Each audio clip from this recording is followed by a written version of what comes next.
SLBC టన్నెల్లో 7వ రోజు rescue operation కొనసాగుతుంది. టన్నెల్లో కూరుకుపోయిన టన్నెల్ బోరింగ్ మిషన్ ను గ్యాస్ కట్టర్లతో ముక్కలుగా కటింగ్ చేస్తున్నారు. పనుల్లో వేగం పెంచేందుకు ప్లాస్మా కట్టర్లను వాడాలని నిర్ణయించారు. కట్టర్తో కూడిన టీబీఎం మొత్తం 140 మీటర్ల పొడవుంది. అందులో టీబీఎం ఒక్కటే 1500 టన్నుల బరువు ఉంది. ప్రమాదం కారణంగా దీనిపై భారీగా బురద, మట్టి, రాళ్లు పేరుకున్నాయి. వీటిని తొలగిస్తూనే యంత్రాన్ని ముక్కలుగా కోస్తున్నారు. అదే టైంలో 12 కిలోమీటర్ల నుంచి సొరంగంలో మేటివేసిన బురద, నీళ్లు, రాళ్లు తొలగిస్తున్నారు. జియాలజికల్ సర్వే ఆఫ్ ఇండియా ఆధ్వర్యంలో టన్నెల్లో కెమెరాల ద్వారా సర్వే చేస్తున్నారు. ఇక ఆపరేషన్లలో Indian army, Indian navy, SDRF, NDRF, rat hole miners, south central railway, fire department, Singareni rescue teams పాల్గొంటున్నాయి. ఇక ఎస్ఎల్బీసీ రెస్క్యూ ఆపరేషన్ పై మరిన్ని డీటెయిల్స్ బాలకృష్ణ మనకు లైవ్ లో అందిస్తారు. Balakrishna, good morning. సహాయక చర్యలు ఎలా కొనసాగుతున్నాయి? ఎస్ఎల్బీసీ టన్నెల్ వద్ద సహాయక చర్యలు ముమ్మరంగా కొనసాగుతున్నాయి. ఇవాళ 7th డే కంటిన్యూస్గా 3 షిఫ్ట్లో కూడా సర్చ్ ఆపరేషన్స్ అనేది జరుగుతూనే ఉన్నాయి. ఎన్డీఆర్ఎఫ్ కానీ, Indian army, SDRF, Singareni college సంబంధించినటువంటి రెస్క్యూ టీం, అట్లాగే సౌత్ సెంట్రల్ రైల్వే సంబంధించిన టీం, ర్యాట్ హోల్ మైనర్స్, ఇట్లా అన్ని రకాల రెస్క్యూ టీమ్స్ అన్నీ కూడా రంగంలోకి దిగాయి. పూర్తి స్థాయిలో ఏదైతే మనం డేంజరస్ జోన్గా చెప్పుకుంటున్నామో 13.5 కిలోమీటర్స్ నుంచి 14 పాయింట్స్ డెడ్ ఎండ్ అంటే 0 పాయింట్, అక్కడే సహాయక చర్యలు ముమ్మరంగా జరుగుతున్నాయి. దీంతోపాటు ఎక్కడైతే ఈ ఐరన్ సంబంధించినటువంటి స్పేర్ విడిభాగాలు చెల్లాచెదరుగా పడిపోయి ఉన్నాయో, సో వాటన్నిటిని కూడా ప్లాస్మా గ్యాస్ కట్టర్ల ద్వారా కటింగ్ చేస్తున్నారు. వాటన్నిటిని బయటికి తీస్తే కానీ ఏదైతే డెబ్రిస్ శిథిలాలు ఉన్నాయో ఆ శిథిలాలు, మట్టి మొత్తం కూడా బయటికి తీసుకోవడానికి ఆస్కారం ఉంటుంది. ఇండియన్ ఆర్మీ కూడా పూర్తి స్థాయిలో ఈ రెస్క్యూ ఆపరేషన్లో పాలు పంచుకుంటుంది. నిన్న ఈ రెస్క్యూ ఆపరేషన్స్ కోసం వెళ్ళినటువంటి టీమ్స్ వెళ్ళిన సందర్భంలో బురదలో వాళ్ళు దాదాపు మోకాళ్ళ లోతు వరకు బురదలో చిక్కుపోవడం, దాంతోపాటు అక్కడ నుంచి రావడానికి కూడా చాలా వాళ్ళ ఎవరైతే టీమ్మేట్స్ ఉన్నారో వాళ్ళు సాయం చేస్తే కానీ బయట నుంచి రాలేని పరిస్థితి ఉంది. సో చాలా తీవ్రమైనటువంటి ప్రయత్నం అయితే జరుగుతుంది. ప్రతి నిమిషానికి కూడా దాదాపు 5000 లీటర్లకు పైగా నీటి ఊట వస్తుంది. వాటిని డీవాటరింగ్ చేసేటందుకు కూడా పూర్తి స్థాయిలో ఏర్పాట్లు చేశారు. డీవాటరింగ్ ప్రక్రియ అయితే కంటిన్యూస్గా కొనసాగుతుంది. దాదాపు 10,000 క్యూబిక్ మీటర్లకు పైగా మట్టి పేరుకుపోయింది. దాదాపు ఆ మట్టిని తీయాలంటే కూడా చాలా కష్టసాధ్యమైన పని. అయినా సరే ఆ ఎంటైర్ ప్రాసెస్ సంబంధించిన ప్రక్రియ అంతా కూడా కొనసాగుతుంది. మరోపక్క ఏదైతే డ్రిల్ చేశారో టీబీఎం టనెల్ బోర్ మిషన్ లోపలికి వెళ్ళిన సందర్భంలో మొత్తం లైనింగ్ చేస్తున్నటువంటి సందర్భంలో కాంక్రీట్ సంబంధించిన సెగ్మెంట్స్ ఊడిపడడానికి సిద్ధంగా ఉన్నాయి. సో వాటన్నిటినీ కూడా కొంత సిమెంట్ అట్లాగే కెమికల్ మిశ్రమంతో దాన్ని సపోర్ట్ చేస్తూ లోపలికి ఈ సర్చ్ టీమ్స్ వెళ్తున్న సందర్భంలో అవి ఊడిపడకుండా, మళ్ళీ ప్రమాదం జరగకుండా ఓ పక్క వాటిని మెయింటైన్ చేస్తూనే వాళ్ళకి ఏమాత్రం రిస్క్ జరగకుండా జాగ్రత్తలు తీసుకుంటూనే లోపలికి వెళ్ళే ప్రయత్నం చేస్తున్నారు. డీవాటర్కి సంబంధించిన ప్రక్రియ జరుగుతూ ఉంది. కంటిన్యూస్గా నిన్నటి నుంచి చాలా స్పీడ్గా వర్క్ జరుగుతోంది.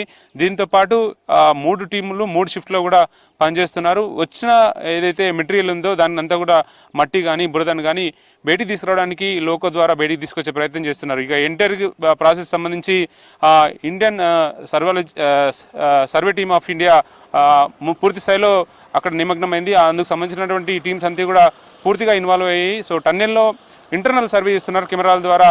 ఏదైతే ఎల్ఎన్టీకి సంబంధించిన పెద్ద పెద్ద కెమెరాస్ ఉన్నాయో లోపల బాగా వెంటిలేషన్ తక్కువగా ఉంది. చీకటిగా ఉన్నటువంటి ఏరియాలో కూడా ఇంకా అంటే మానవులు గుర్తించలేని పని కెమెరాలు టెక్నాలజీ ద్వారా వాటిని ఐడెంటిఫై చేయడానికి చాలా జాగ్రత్తలు తీసుకుంటున్నారు. సో అందులో పూర్తి స్థాయిలో ఇన్వాల్వ్ అయ్యారు.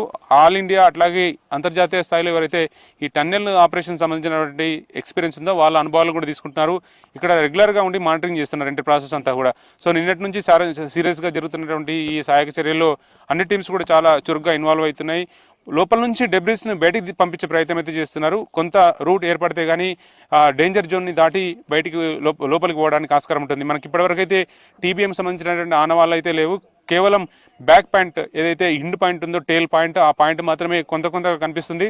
ఇంకా శిథిలాలు పూర్తి స్థాయిలో తీస్తే కానీ ఆ టీబీఎం సంబంధించినటువంటి ఇంకా పూర్తి స్థాయి ఇమేజ్ అయితే వచ్చే అవకాశం ఉంటుంది. సో టీబీఎంలోనే వీళ్ళు చిక్కుకొని ఉంటారని భావిస్తున్న తరుణంలో ఆ టీబీఎంని పూర్తి స్థాయిలో ఫోకస్ పెట్టారు. రెస్క్యూ టీమ్స్ అంతా కూడా రెస్క్యూ ఆపరేషన్స్ అయితే చాలా సీరియస్గా జరుగుతున్నాయని చెప్పవచ్చు.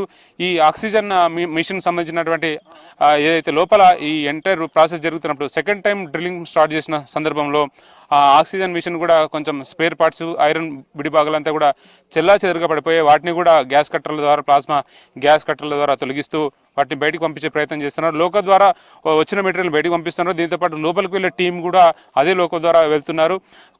ఏదైనా ఇబ్బందికరమైన పరిస్థితులు అనిపిస్తే వెంటనే ఆ టీమ్స్, రెస్క్యూ టీమ్స్ బయటికి వస్తున్నాయి. సో నిన్న మొన్నటి దాకా కూడా కంటిన్యూస్గా దాదాపు ఇది 7th డే అవుతుంది.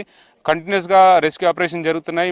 మంత్రులు కూడా ఇంకా స్వయంగా ఉండి లొకేషన్లో ఉండి పరిశీలిస్తున్నారు.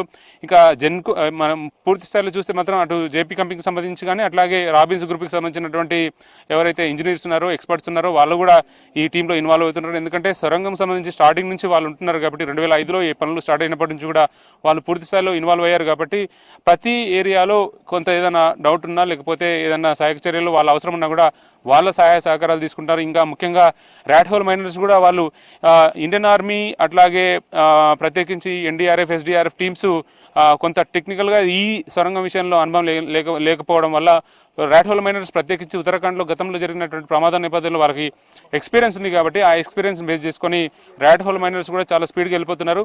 ఇండివిజువల్గా ఎవరిని పంపించే ఆస్కారం లేకుండా అన్ని మల్టిపుల్ టీమ్స్ ఇందులో పనిచేస్తున్నాయి. ముఖ్యంగా ఏంటంటే ఉన్నటువంటి సిల్ట్ని డీవాటరింగ్ చేయడం అనేది చాలా పెద్ద ప్రాసెస్ కనిపిస్తుంది. ఇదే సహాయక చర్యలో 3 అంశాలు చాలా కీలకంగా మారుతున్నాయి. ఆ 0 పాయింట్ దగ్గర నుంచి ఇంకా లోపలికి వెళ్ళాలి, టీబీఎం మిషన్ని ఐడెంటిఫై చేయాలి. ఐడెంటిఫై చేసిన తర్వాత మట్టిలో కూరుకుపోయినటువంటి టీబీఎంని ఐడెంటిఫై చేసి అక్కడ వాళ్ళు చిక్కుకున్న వాళ్ళని బయటికి తీసుకురావాలి. ఇదంతా చాలా పెద్ద టాస్క్ కనిపిస్తుంది. ఇదంతా చాలా స్పీడ్గా హవర్స్లో కంప్లీట్ చేయడానికి అయితే మ్యాక్సిమం ప్రయత్నం చేస్తున్నారు అటు అధికారులు కానీ ఇటు సొరంగం సంబంధించినటువంటి ఎక్స్పర్ట్స్ కూడా ఇదే అంశం మీద నిరంతరం సమీక్షలు నిర్వహిస్తున్నారు. అట్లే geological survey of India team కూడా దీని మీద సర్వే చేస్తుంది. కెమెరాల ద్వారా టెక్నాలజీ సహాయంతో పూర్తి స్థాయిలో ఐడెంటిఫికేషన్ కోసం ప్రయత్నాలు చేస్తున్నారు. కొంత పురోగతి అయితే స్పష్టంగా కనిపిస్తుంది. ఎందుకంటే స్పీడ్గా వర్క్స్ జరుగుతున్నాయి కాబట్టి కొంత రిజల్ట్స్ కూడా ఫాస్ట్గా వచ్చే అవకాశం ఉందని భావించవచ్చు. ఓ టు యూ జ్యోతి.